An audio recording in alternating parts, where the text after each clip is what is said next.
Hello, I want to share some thoughts with you from Deuteronomy 28 and Deuteronomy 30. And these thoughts are concerning the location of, quote, Egypt that we see in the Bible. And I want to show you something that I had noticed. And so, first thing, we'll start in Deuteronomy 28 and we'll go down here to verse 68, where it says, "And the Lord shall bring thee into Egypt again with ships by the way whereof I spake unto thee." So in this manner, he is going to bring us into Egypt again with ships. Now, when you look at images of the transatlantic slave trade, you've all seen some of these images before, probably, of the ships that contain, from what I'm learning, very young Hebrew children, probably between 10, I say on average they were pretty young. I'll just say that. Average they were pretty young. I'm not sure why this image is not opening. Oh, there it is. Okay. So I know in movies we typically see the cargo of the ship primarily being adults, but there is evidence many of those slaves were actually young children. And for here's one place where it was prophesied that that would happen. It's prophesied multiple places in Deuteronomy.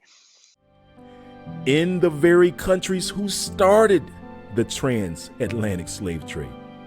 You see, in 1492, a great persecution of these black Jews broke out in Portugal by King John II. This history is undisputed.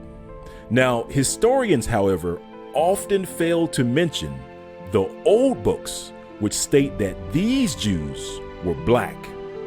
They were literally called black or Negro Portuguese, which is the Portuguese word for black. Let's see what happens to these Negro Portuguese Jews just before the start of the transatlantic slave trade.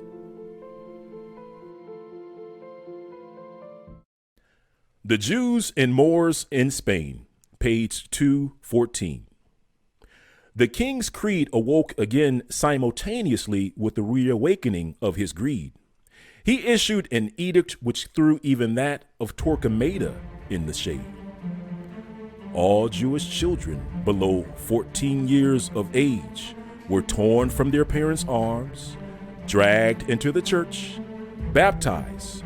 Those under 3 years of age were given to Christians to receive a Christian education, or in other words, to be raised as slaves. Those between 3 and 10 years of age were put on board of a ship and conveyed to the newly discovered unwholesome island of St. Thomas, called the Isles of Perdition, which was colonized by Portuguese condemned criminals to fare there as best they could.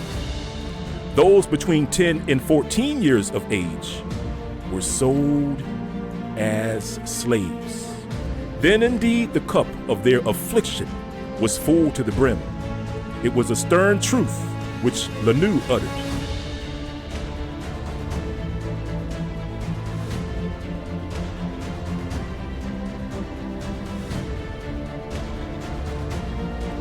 The Jews have experienced fully the unequal skill of the church in administering pain.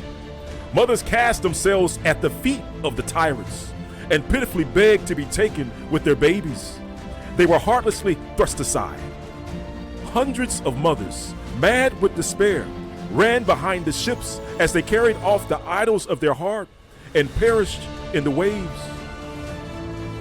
The serene fortitude with which the exiled people had borne such many and such grievous calamities gave way at last and was replaced by the wildest paroxysms of despair.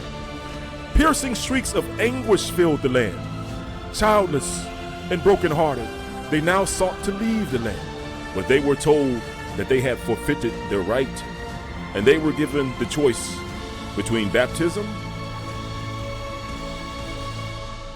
and slavery. But it says in Deuteronomy 28:32, thy sons and thy daughters shall be given unto another people, and thine eyes shall look and fail with longing for them all the day long, and there shall be no might in thine hand. So the Hebrews had no might or no power in their hand. They had no military strength, no nation to combat the things that happened to them. They weren't going to go and win a 6-day war at any point in time. So here, let me see if I can remember where that other verse is. I think it might be 41. Let me see here. Yep, thou shalt begat sons and daughters, but thou shalt not enjoy them, for they shall go into captivity. So again, the children of the Hebrews were being taken as slaves, and I'm not exactly sure what the percentage of children to adults were, but the most of them were but under the age of 30. I'll say that. Now, again, it's hard to find history that has not been changed over the last couple of 100 years, because what we have here is we had the Jews of Spain and Portugal who were black, and they were recorded as being black, who were sent down here by ships into Africa and to where they call the Slave Coast. And let me show you again where the Bible prophesied that it would be that way, that they would go into Egypt again with ships. And the Lord, so this is very important to understanding who those people were. Sorry if you notice a jump in the video that I was making here, because I paused it to tell my son to quiet down, and then I started talking again. I didn't realize I forgot to start recording. So let me try to go back over the steps that I was at.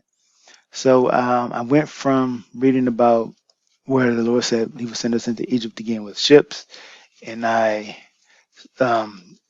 wanted to point out that the word Africa, because when you look at the slave trade, you will see, like I said, it was hard to find accurate information because it's all been sort of hidden and changed so that you wouldn't notice who the people were. And Rome is part of that, and that's the point I was making here before I realized I wasn't recording. When you look for Africa in the Bible, because I almost forgot to mention, there were black Jews who had fled up into Europe, and because some were taken captive by Rome after the destruction of 70 AD, and some escaped Rome, but they fled up into Spain and Portugal. Some went into Africa. They spread out. They were dispersed, but many were led away captive, and some fell by the sword. And from Spain and Portugal, they were shipped by ships. They were sent by ships, as the prophecy said, into Egypt again. I apologize for another interruption. Now, the point that I was making was that Rome was the eagle that was prophesied to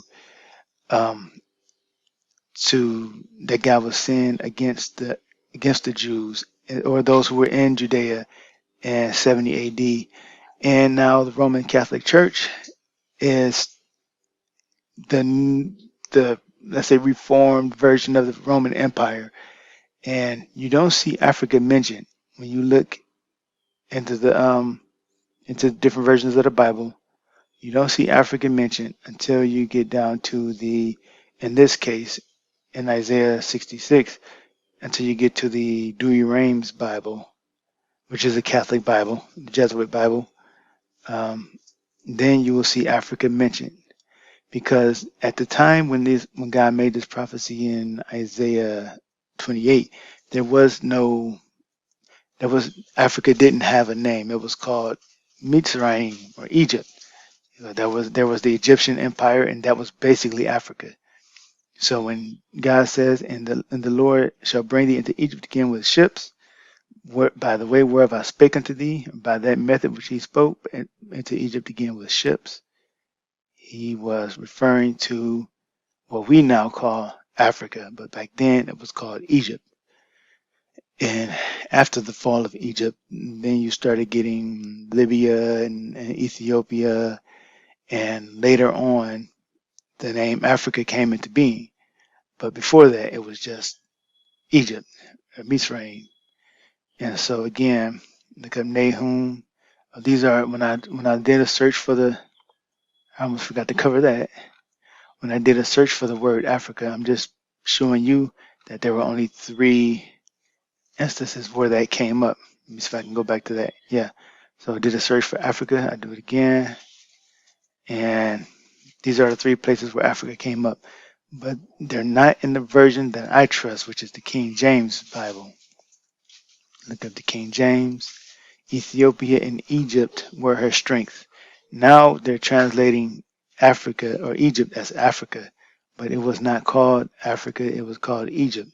So when God said he would bring them into Egypt again with ships, he was referring to Africa, what we now call Africa.